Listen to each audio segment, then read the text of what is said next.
Welcome to In the Margins, where we spark connection through stories. I'm your host, Laura Lyn Donahue, and each week I invite guests to step outside the lines and into the margins with me. You'll hear the untold stories, the stories of risk and reward, of triumph and trial, and everything in between. Thanks for joining me. Let's dive in. There are some stories that live in the tension of the margins between faith and doubt, duty and desire, belonging and exile. Today, I'm joined by Rich Merritt, whose life moved from the pews of a fundamentalist church to the barracks of the Marine Corps, to the unexpected world of adult film, and then to the page as author of Secrets of a Gay Marine Porn Star, Code of Conduct, and Spiritual Probation. This isn't about labels. It's about what it costs and what it returns when we tell the truth about who we are. Welcome, Rich. I'm so glad to have you. And Rich, if you would give us a little bit of the background, the beginning of Rich in Greenville, South Carolina. We'd love to hear some of that from you. I was born in Greenville, South Carolina. I grew up in a small town outside of Greenville, population, I think 1,400. My family, most of my aunts and uncles and cousins lived on the same street. And so I have very fond memories of the early part of it, hanging out at my grandparents' house, long summer evenings, eating watermelon, making homemade ice cream, chasing lightning bugs, things like that.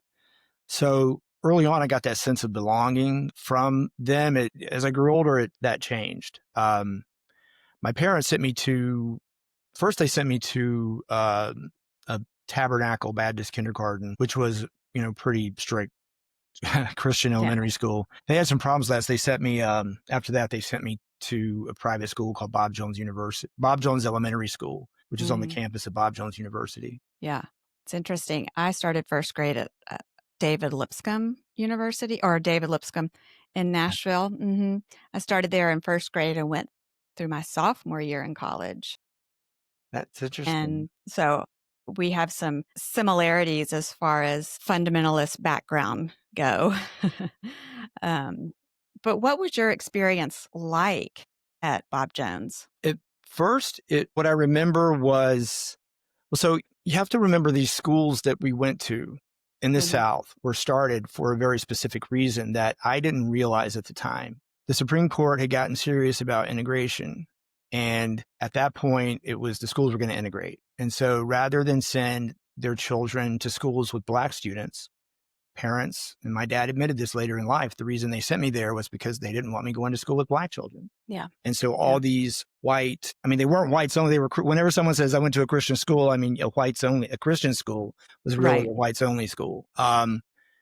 So partly because of that, I would hear the stories of my cousins who were always getting in fights at school.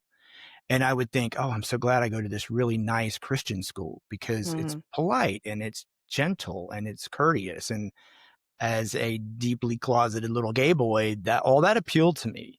Sure. There were a lot of smiles, people dressed well. So all that phony artificiality I liked. It wasn't until growing up, getting my teenage years, and then in decades of therapy now, realizing how harmful that was to me. Yeah. It's interesting that you say harmful because I have experienced something very similar, and not even realizing the damage that the legalism was doing, because what else did you know? You didn't know there was another side. You only knew what you were taught. I had my cousin who I was very close to. She called me recently and she said, I'm so sorry that you experienced that type of religious persecution, is what she called it. And I just thought, and you've probably had the same feeling maybe when you were first kind of coming out of the fog, that you just didn't realize all the negative tapes that just got embedded into your subconscious. And they, as much as you don't want them to come up anymore, they still can raise their heads. And it's, I think it's really hard to grapple with sometimes. Well, Laura, you were probably like me. To teach children like us that hell is a real place where the vast majority of people we come to contact with their souls are going to writhe in agony in an eternal, non-consuming lake of fire. That's spiritual abuse. That's child abuse. Yeah. And I believed it. Unlike, the other kids, I don't know what they were thinking, what they were believing. I internalized every bit of what that meant. Yeah. And to say that we're really supposed to go out and convert them so that they don't, but really, do these preachers really care about these other souls? I never got the sense they did. All they cared about was getting you into the church so they can control you in their form of patriarchy. But what does the planet matter if Jesus is just going to come back and destroy it anyway? All the ramifications of that. Yeah, it's amazing how it still creeps up occasionally. It really does. And I have trouble now not seeing religion as a cult. It's very cultish, in my opinion. And I kind of have hesitated to say that in the past because, cult is, oh, we're not a cult. You get that pushback. But when you expect people to abide by certain rules and behave within a framework in a box or tick off the tasks and tick off the responsibilities and manners, and that's a cult. That's what cults do. I was sitting in a freshman Bible course at Bob Jones University, and the lesson that day was on how to spot a cult. And they gave us a checklist, a charismatic authoritarian leader, a strict set of rules. And I'm like, wait a second, we're checking all these boxes here. Yeah. And other friends and I have that we've regrouped thanks partly to social media in the years since. Yeah. We've all kind of found each other in the afterlife, as I call it, after leaving fundamentalism. That confirmed it for us. We were in a cult. Yeah, absolutely. We even believed that we were the only ones going to heaven. Yeah. So I told my cousin, she was Presbyterian. She remembers me telling her that she wasn't going to heaven. And I just thought, what a terrible thing for me to say. Like, how old were you when you said that to her? So I would have been, anywhere up until probably high school. Yeah. We were children and we were going up to people in New York City. They took us on a mission trip and we would go up to strangers on the street in Brooklyn and Queens and just say, excuse me, if you died tonight, do you know where you would spend eternity? Yeah. Someone asked me that in Georgia not long ago, a teenager like I was. And excuse me, mister, if you died today, do you know where you would go? And I said, yes, the crematorium. Oh, yeah. You probably knocked them off their socks for a minute. Yeah, they quietly walked away and I was avoided the rest of whatever that was. Wow. I had a couple of people approach me when I was in Franklin, Tennessee a few weeks ago, and they came up to me. I was sitting down and actually I was getting ready to be on a podcast myself. And they said, ma'am, we were just wondering if we can pray for you today. Is there anything in specific? And I just thought, I can receive this because I know what you're doing in my head, but this is very awkward. And, who are you working for? Who has you out doing this? And I told them, pray for me to be on the podcast, and so that's what they did. But it was just unnerving in a sense. Me and my polite Southern attitude was very amenable, I guess, to what they were offering to me at the time. Part of it's awkward is because I still recognize myself in that. Part of my past, like you said, you went to your cousin and told her she was going to hell.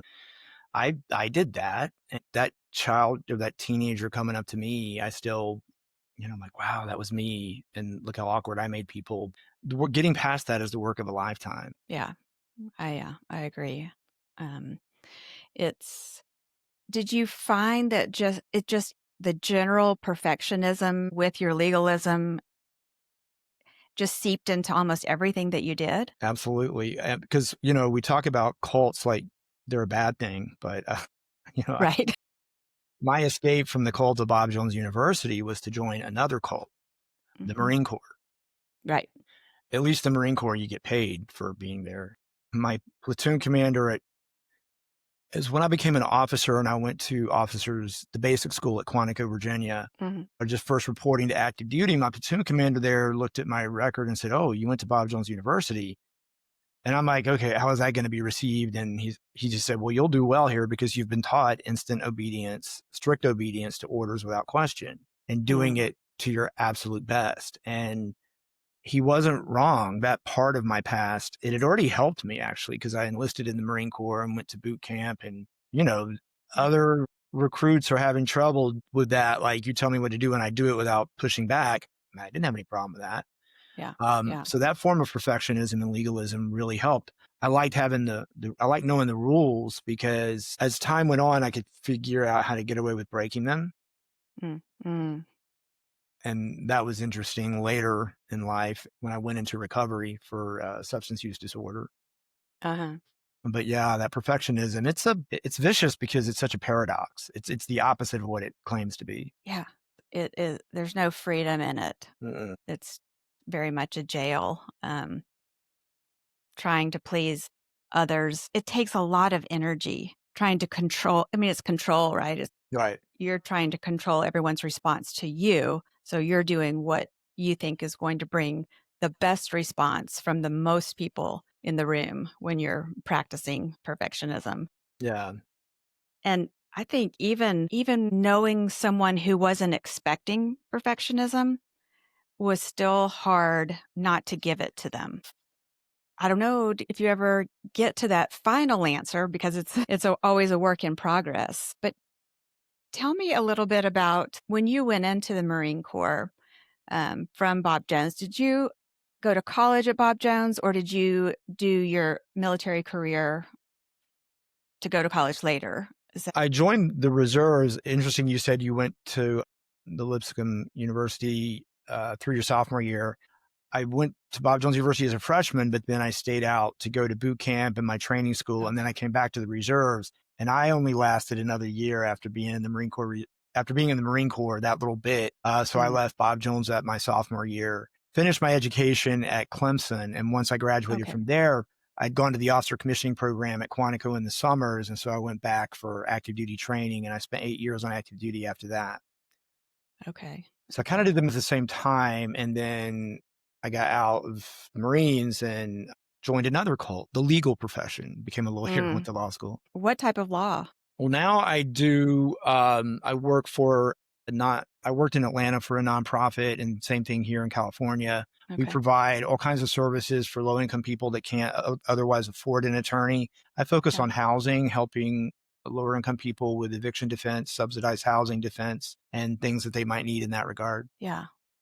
Great. I'm sure that's hard work, but rewarding at times as well. I have some colleagues that are coming right out of law school and going into it, and I really admire them. I wasn't emotionally or spiritually equipped for that. Psychologically, I had to try every other option, making money, never really succeeding there, always spending more than I made. And it wasn't until, I had some major life crises that I realized I can use this to help people, and that's the only thing that works for me. That's good. You have to reframe it. Yeah. When it's, well, I didn't go to law school, but I did think about it. You chose wisely. My father was an attorney, and one of my brothers got his law degree. But I met my husband. I decided I would much rather get married than study. That's a smart choice. Yeah. I applaud that. Well, with the perfectionism, it makes school just a whole other ball game. Yeah. I remember that. I didn't want to take notes anymore. I didn't want to read anything else. I certainly didn't want to go to church anymore. I was so tired of going to church, reading the Bible and taking notes. And you went to church 2 or 3 times a week? At least. I mean, we at Bob Jones, we had chapel every day. Yep. In the middle of the day, we had Bible class a couple times a week. We had soul winning and visitation on Thursday night. We had prayer meeting on Wednesday night. We had Sunday morning Sunday school, Sunday church service, Sunday night church. It was just nonstop. Yeah. Very similar to me, but we had Bible class every day. Okay. We alternated with gym, which, I thought I kind of interesting. Yeah. We had like Monday we would go to Bible class. Tuesday we would go to gym. I can't remember how, but it was like every other day like that. So you have written your memoir was the first book that you had that came out. Is that right? That's right. Okay. And what's the name of your memoir? So my memoir is titled Secrets of a Gay Marine Porn Star, and it was published in 2005. Yeah, I think the title kind of says it all. It is a says it memoir, all, right? not a novel. It's funny because I was doing some practice and I was saying the names of your books. And I knew that if I tried to say it right now, I would stumble. Yeah. Just for no other reason than it's a mouthful and hard to, those words don't really go together. I think even in the text of the memoir, and I haven't read it in a few years.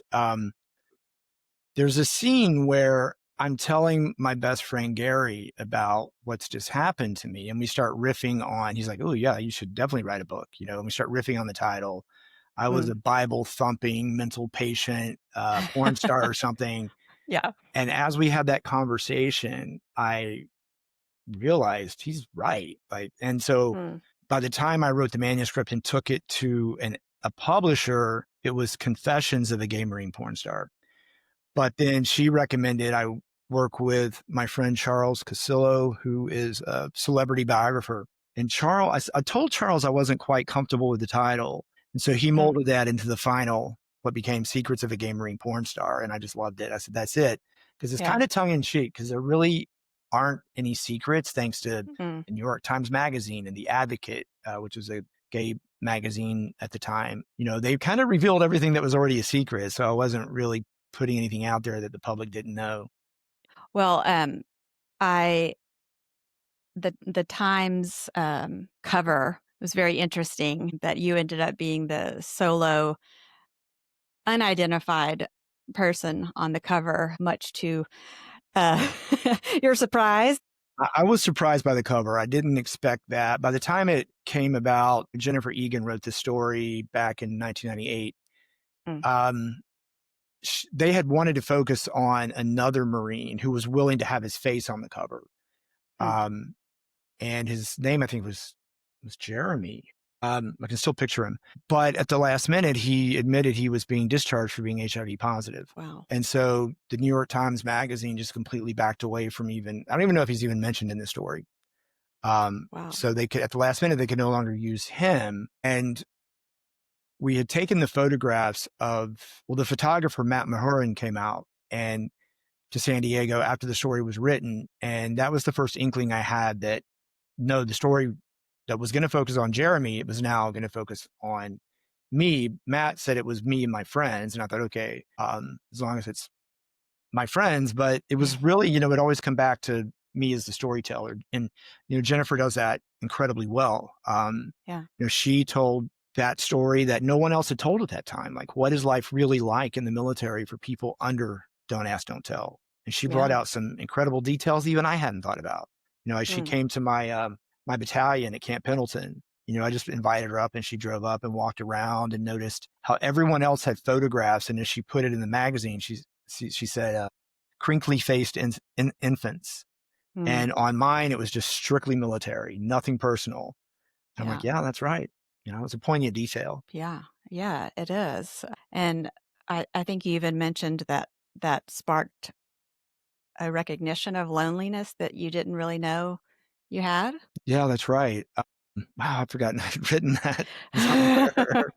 It was, because she talks about the title was Uniforms in the Closet. And she got that title from, I had friends at the time named Chris and Chris. They were a couple. One was in the Navy, one was in the Marine Corps. And we went over to their house. I think we did we did something at their house, and she saw their uniforms lined up. And that's where she got the idea for the title. Okay.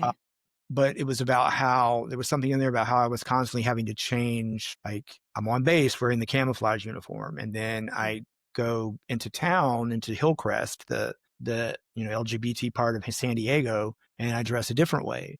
And how we're constantly having to.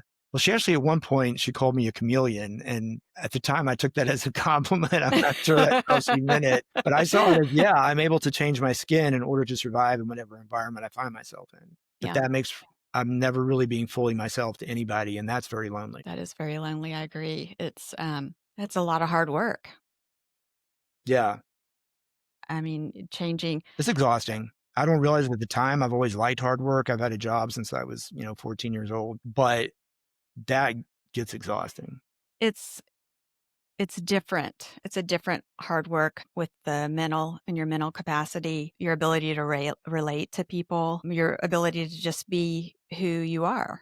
Yeah. And it takes a lot of, well, I don't know how much self-control it takes anymore, because sometimes I feel like it just is so relegated, or has been so relegated into me, that it kind of comes out just easily. I just do the chameleon thing, Yeah. but I think the growth part is recognizing it, and then recognizing that you want to do something about it to get to the place of being more authentic. Fortunately, going back to the cult word, it's interesting how, after being in the Marine Corps and after being in the legal profession, I did develop a drinking problem and a substance, use problem. And that led me finally to recovery. And in sobriety, we learn, I've had some very tough love teachers that have been kind and wonderful, but they rid me of a lot of that. They help, though you're not being authentic. You sound Yeah. phony. In fact, I even had a therapist a few months ago. I thought I said something so profound, and he just stopped and said, "Do you hear yourself? You sound like a Hallmark commercial." Mm. And I was like, "Oh, that's so true." So I was interested in knowing, as you were growing up, you knew that you were different, so to speak, only because of certain things that people would say. Why are you hanging out with the girls? Why are you not with the boys? Are you a sissy? And I just wondered, how did that affect you? Did you think, well, maybe I am gay, or did that just not come up? I mean, it wasn't a time where we would have just said, "Oh, hey, you know what? I'm gay, and now I know what's going on." And everything was closed mouth. Being gay wasn't something that you were, from my understanding. Being gay was something that you did. Yeah, yeah. And so the idea that I could actually be gay without committing a gay act was something I couldn't even comprehend. And I think that kind of goes to the world that we lived in, of this rigid Christian fundamentalism and legalism. Yeah, you said being gay wasn't something you were, it was something you did, Right. which I would say that's what I was taught as well. Yeah. And it was also something that you could control. Yeah. It was, sins were actions. That was the way I understood it then. You couldn't sin unless you had committed an act, that, as we were taught. And if I had never had Right. gay sex or acted on a gay impulse, then I couldn't be gay. I couldn't be homosexual. I couldn't have committed the sin of being gay. And that's just what I thought. And I carried that thought with me. Yeah. The idea would come to me. There was a point when I was 17, and I'd had crushes on my friends, and it, I, to the point where there was one friend, he's actually a preacher of a pretty big mega church in Greenville now. And Okay. we would go swimming together, and, in the summers, and I was having this thought life problem. That's what we called it. I had a thought life problem. I wasn't gay. I had a thought life problem. Gotcha. And I was on my way across the campus to talk to one of the deans, one of the deans I actually liked. And I was going to tell him I thought I might be having these thought life problems about this guy. And I just got this idea. I was walking across the campus, and there's a Bob Jones Sr. and Bob Jones Jr. and their wives are buried in the middle of that fountain on the front of campus. So I was literally walking past his grave, and it was like, I heard this voice, "Do right," which to me meant, that was one of his sayings, but to me it meant, you can do this on your own. And at that point, thank God I heard that, because I turned around and went back to school, back to my, I probably went home at that point because I think it was the end of the day. Yeah. But yeah, that was the closest I ever came to thinking that I might be different in that way. But then as time went on, more and more people were, I was developing crushes on these guys, and Yeah. I was telling myself that I wasn't gay, but yet I was exhibiting really, affection. And of course it was one of those things where when I finally came out, it was just making it unanimous. Everyone at that point admitted I was gay because they all knew it, I think. Yeah. So Yeah. once in a while, then like I would tell, when I've told my parents, my mom she couldn't believe it, but I'm like, really? How can, of all people, how can the mother not know? Yeah. Yeah. So was that when you were in the Marines, that Yeah. you When, came out? when I came out, I had, I was stationed overseas. I was in Okinawa, Japan. Mm. Um, I'd already actually hooked up sexually with a couple of guys at that point, but I was either drunk or I was experimenting. That was what I was telling myself. Sure. And Yeah. then when I met this other lieutenant and we hooked up on base in Okinawa, at that point I was like, I can't really deny this anymore. And Mm. what I felt, and I was about to leave there to come back to the United States to Camp Pendleton in California. And I thought, this might be the perfect opportunity to explore what this is. And Yeah. at that point, I've never looked back. And so how did you tell your fundamentalist family? That was in a letter, and it was I didn't want to tell them while I was in the Marine Corps because, what I was telling myself was, well, they'll worry about me, don't ask, don't tell was the law now. And even by telling them, if they wanted to tell the authorities, I could get kicked out of the military. So, but no, I was already out of the Marines because the New York Times Magazine had already happened. Okay. Okay. And I was anonymous in that, but then I got out of the Marines. I was discharged about 2 months later, just normal schedule, honorable Yeah. discharge. And then the Advocate was doing a story about who was this anonymous Marine, and they were going Oh, to right. name me. And I thought, well, at that point, it might get around and back to my parents. So I need to tell them. But I wrote them a letter and Okay. waited for them to call me, which they did. And, we had a very awkward conversation about it on the phone. And that was it. That was how I came Yeah. out to them. And they didn't disown you. No, they told me they loved me, or my father told me he loved me. Mhm. My mother was just crying in the background, Yeah. Yeah. wondering how I could choose to do this to her. Yeah, it's interesting how our decisions make it about somebody else Yeah. when it's not. That happens. When you were in the Marine Corps and you were gay, you had a group of friends that were also gay, or they were heterosexual and gay, or I just wondered how you like maneuvered that situation, if you will, Yeah. especially with don't ask, don't tell, which I think some people thought was a good thing. Yeah. Maybe the people who weren't gay. Well, Bill Clinton, Yeah. after the New York Times Magazine and I went to law school, one of my professors, my constitutional law professor, asked me to talk to the class about it. Uh, And I was explaining to her the way we lived and what happened. And at the end of it, she's like, no wonder Bill Clinton thinks don't ask, don't tell is a good idea. That's how he lives his own life. mm, And when mm, you're a powerful man like that, you can't. But when you're, rank and file, you can't. You've got to do all these things to cover it. And you're going to eventually yeah. slip. Like even like you talk all this talk about pronouns, Yeah. and people on the right making a big deal of it. I remember having long conversations with my gay friends on base, and we would Mm, switch all the pronouns to like the guys we were interested in. We would refer to them as she. That was just the way we lived our lives back then. yes. Survival. Yeah. Well, I thought the story, of you being on the cover of Times Magazine, the way that all, it seemed to just, the story, you appreciated the journalist and the way she told the story. Jennifer Egan, is that what you said? She was a freelance writer. I mean, she's a pretty famous novelist now, and she was writing cover stories. She had written a few books back then, actually. Invisible Circus was one of them. But Uh-huh. yeah, she was the one who did the story.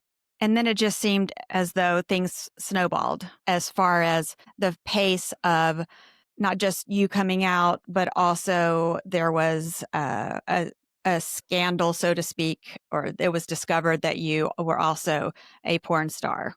Yeah, what happened was, so after Don't Ask, Don't Tell became the law, there's a whole industry in San Diego, at least there was back then, Yeah. and at Camp Lejeune in North Carolina, Mm, about getting these young Marines and soldiers into gay porn.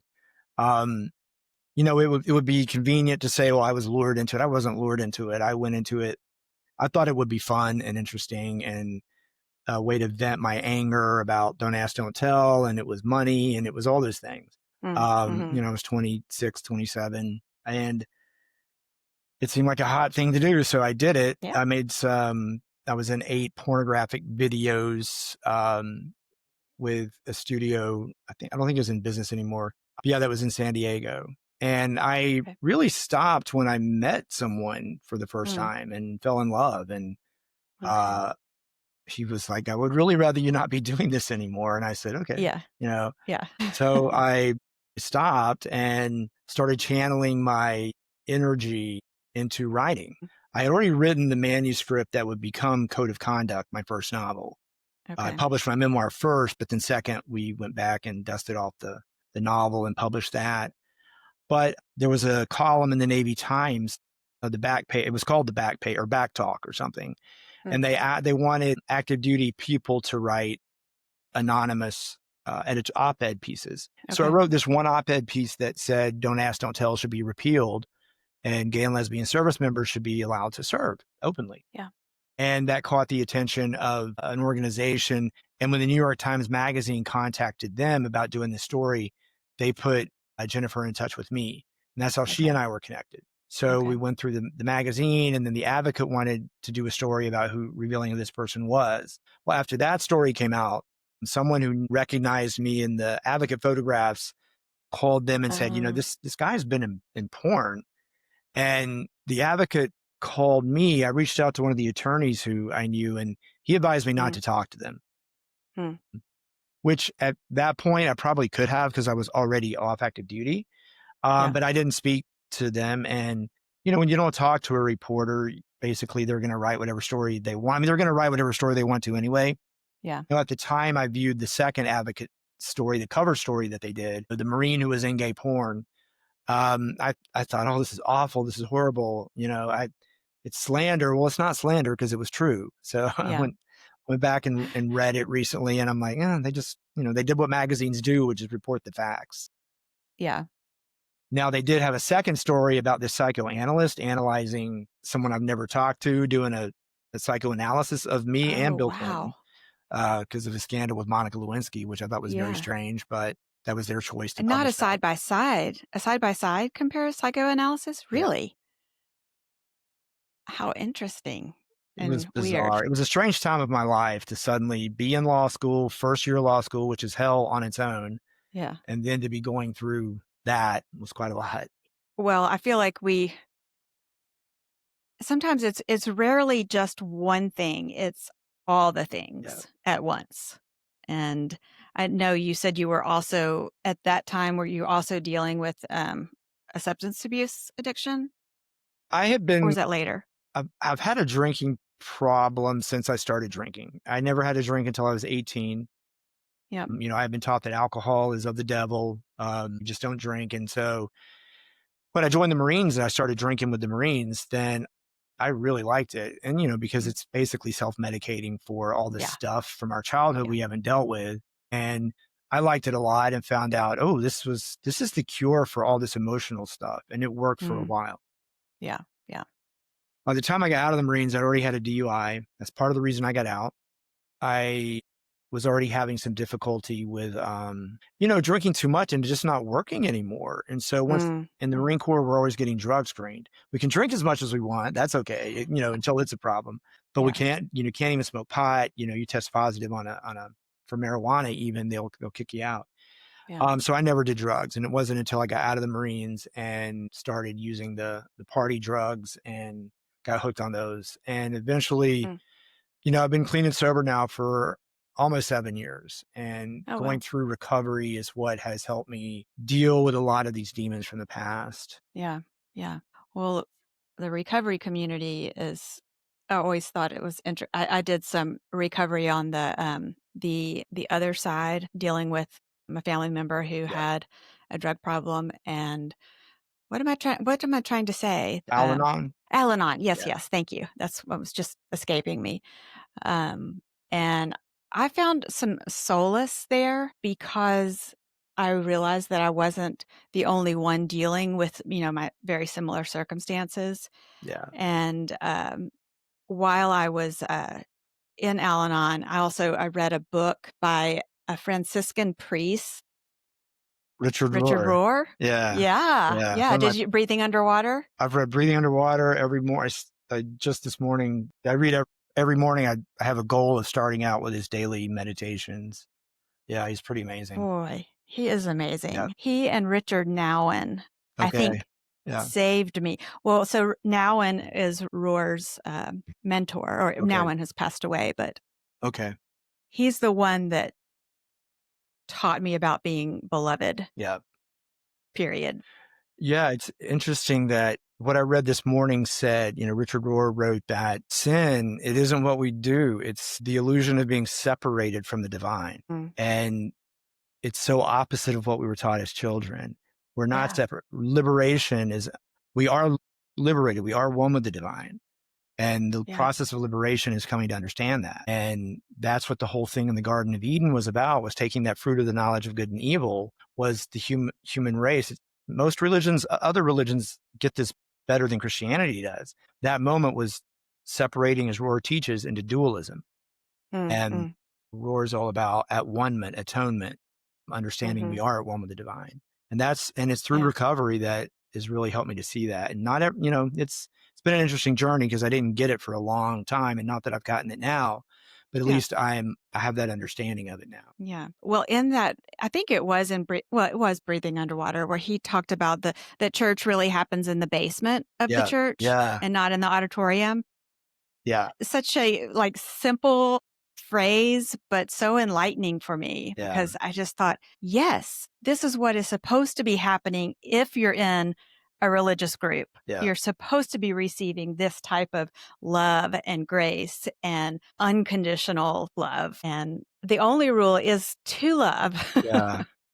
And there's no organization to it. That's the thing. It's all just no centralized organization. Whereas upstairs in the church, it's all about the hierarchy of the church. Yeah. Absolutely. And the way that the Bible has been translated and retranslated. And I'm sure that you also grew up with it being said that the Bible was infallible, that it was straight from the breath of God.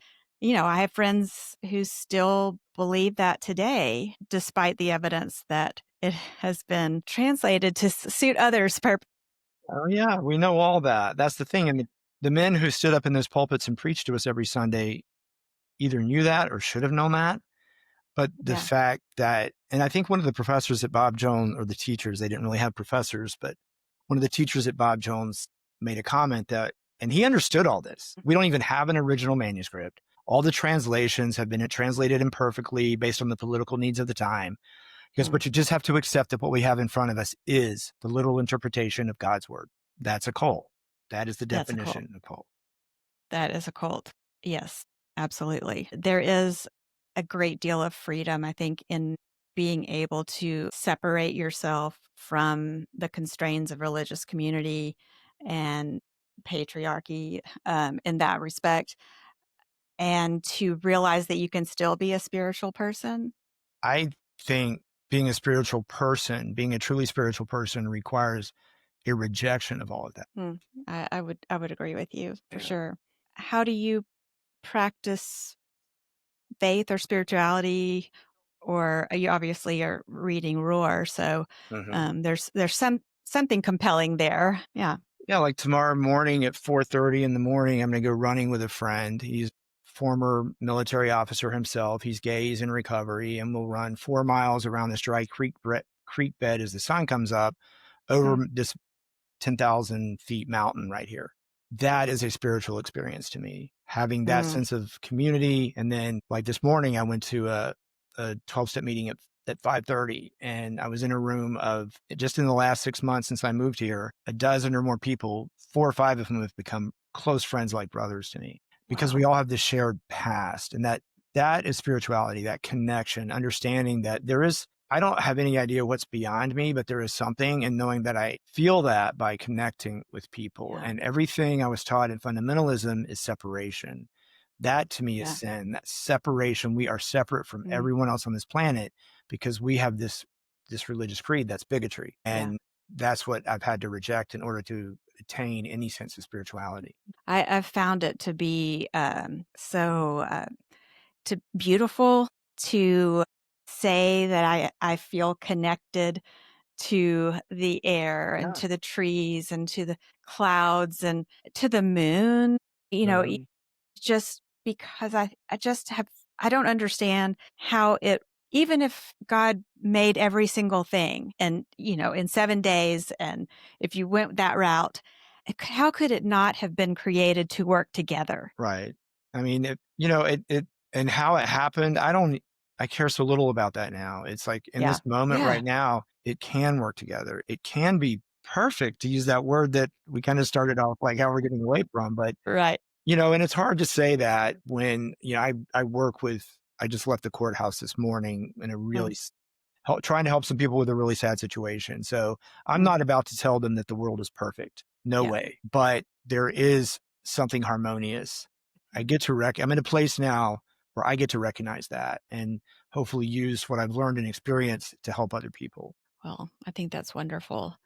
Um, You're such an interesting person, so Well, thank you. enjoyable to talk to. I know what I thought of while we were talking. You mentioned your upcoming book, which I don't know about. Do you want to Okay. share anything about what you've got coming up? Yeah, one of the questions you had asked me was about the difference between writing memoir and fiction. Yes, And yes. which gives me more freedom. I mean, Mm, memoir to me is about people, and people have mm, lives, and lives are messy. A novel is about characters, and characters have a story arc that can be controlled, or is linear, more linear, sure. I should say. The story that I wanted to tell this time, I chose to write it as fiction, but it is somewhat autobiographical because it does end it begins where my memoir ended. Okay. We talk about religion, and I've heard this a few times from religious leaders. The Dalai Lama, for one, the only religion he practices now is kindness. Mm, But yeah, kindness is the only religion. And I look back and I read my memoir now, and one of the difficulties that I have with it is I wasn't always as kind as I wish I'd been. And I mm, just felt like the best way to do that going forward, I can be mean to some fictional characters, meaner than I can to actual real people. yeah. Yeah. So it is fictional. I didn't really want to write about some of the relationships that I had because they're very personal to me, Mm, people I'm mm-hmm. still friends with. So to create new characters out of composite characters I've known, I also talk at the end about recovery, and that is anonymity, as you know. Mm, So those fictional characters are based on composite stories that I've dealt with over the years that I'm familiar with. So yeah. my upcoming novel is called Trials of a Legal Junkie. Mm, And it's about a character that just can't seem to quit practicing law uh-huh. as much as he wants to, keeps coming back to it. But at the end, the epiphany is law is service. And Mm, this can be a path for someone. yeah. It's also an opportunity to express kindness. Yes, that's what I try to do with it. Yeah. Sometimes fall short, but yeah. Well, I loved what you said about the Dalai Lama, that kindness is his religion. Doesn't it seem like it would be a whole lot simpler if everybody's religion was that? Honestly, Yeah, but no one asked us, right? the irony is the only reason I started practicing kindness was because nothing else had worked for me. Mm, And I thought, well, why don't I just try this? And yeah. selfishly, I found out that the kinder I became, the more I got what I wanted, which was really love, affection, Yeah. companionship, community, and then along the way, admiration and respect. That came later. But kindness over time equals courage. It's not Mm, easy in the beginning, but the longer I go being kind, the more I realize it doesn't mean I'm a doormat. It doesn't no. mean I'm an idiot. I follow Majaya said, practice compassion, not Mm, idiot compassion. yeah. And that's true. Yeah, you just let people take advantage of you. Yes, being walked over, walked on can be a consequence of not paying enough attention to Yeah, the yourself. type of kindness. And Yeah. kindness is kindness to oneself as well. Absolutely. Yeah. Yeah, I agree. And so I don't think I realized that you just recently moved from Atlanta to California. So you're in the San Diego area is what you said, right? Used to live in San Diego. Now Oh, okay. I live in the Coachella Valley. Are you enjoying that, I'm being loving it. there? Yeah, Oh, I'm good. loving it. Good. I miss my Good. friends. I have some wonderful relationships in Atlanta that I'm looking forward to reconnecting with in a few weeks. But yeah, Great. I love it here. Great. Well, I'm glad. A question that I like to ask is, what would you go back and tell your younger self? So apart from going back and saying, don't worry, you're on the right track and they're the Yeah. ones who are wrong and they will prove themselves wrong. Mhm. What I would tell myself is do not hand the reins of your life over to your ego, because every time you do, it's going to go off the Mm. rails. Mm. Now, Mm. would I have listened to my older self? I would be like, no, who's this old man? Quit Yeah. talking. I'm going to do what I'm going to do. But yeah, that's the key. I mean, ego gets a bad rap, but it's always there. It's an Yeah. illusion, as Rohr teaches, I think. But when you hand your life over to it and start serving your own ego, you're on a path to destruction. Yes, that's what creates all the Inauthenticity, authoritarianism. Yeah, authoritarianism. Yeah. authoritarianism. That's the word I was looking for. I know it was a really wonderful conversation. I really Oh, great. appreciated it. I think, we covered the liberation, the freedom. That's the most important part. Yeah, I agree. One of your first things you talked about exile. Faith in exile. It's interesting, that word faith. How many times did you hear, what is faith? Faith is the substance of things hoped for, the evidence of things not seen. Mm-hmm. Hebrews 11:1. What does that mean? No, I mean, if that's the case, then faith is winning the lottery, because that's what I'm hoping for, and I have yet to see it. Me too. Yeah. Faith, like the size of a mustard seed, is all you need. What does Did that you remember? mean? Yeah. What does that mean? I even had a necklace that had a mustard seed in it. Yeah. And you know what, Laura? They don't know what it means either. Yeah. They just spout that because it's in the Bible and it's a glib answer they can say to shut you up. Faith is being okay with not having a clue what happens next. Yeah. That to me is faith. And they are not faithful. They call themselves people of faith because Yeah. they have to believe with absolute certainty that when they die, they're going to go to this weird heaven they've created. Yeah. And no, you don't know that you're going to do that. But to think that you have to know that, that's not faith. That's some weird guarantee. It is. And it's also based on a lot of rules, Mm-hmm. which is, again, not faith. Right. So come on, we need to get these people with the program. I've given up on that. I know it's wishful thinking, but I practice yoga and really enjoy the meditative state. Yeah. And that's actually how I've been able to maintain some sanity. Is I sort of found some of my people, so to speak, and the opening up of the spiritual world and the ability to connect in so many different ways. Yeah. I think it's just, it's unfortunate if you don't get to experience some of that. You just can't ever get to that mindset, room to include that.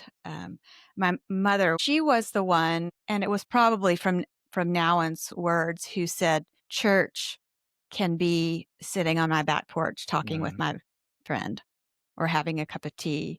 There's so much that's lost when we think church is in a building.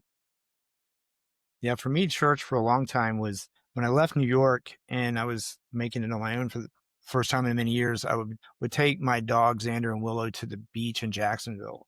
It's between St. Augustine and Ponte Vedra, and we would be the only ones there for a whole mile of beach. And that's how we spent our Sunday morning. And that to me will always be the holiest church I've ever been to.